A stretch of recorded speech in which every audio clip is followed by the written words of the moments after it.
The only presenter with the breaking news. Na hapa niko na anaitwa Triman ama mtu wa miti yani. Yaani mtu wa jamaa juu ya miti. Ndio huyo tumekumbana na yeye kwenye ukumbi ya KICC. Ukumbi ya KICC. Mara yangu ya kwanza kuona niliona pale ulikuwa na Mosiria pale. Siku hizi wewe ni brand ambassador. Ndio hivyo. Hapo sasa umesema. Mimi ni brand ambassador wa kampuni moja inajiita Siericot. In Ngong Road zone yes.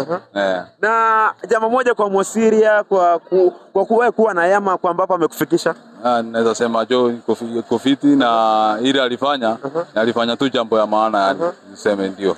So Triman, nikuulize maybe in the next 1 2 3 years unajiona utakuwa wapi? Labda nafikiri nitaanza sitakaa juu ya miti, sasa nitakaa juu ya ndege. Nafikiri unaishi kwa ulikuwa unaishi kwa miti? Ndio hiyo. Sasa nitarudi kuishi kwa ndege ndani sasa. Kwa ndege ndani? Shukrani.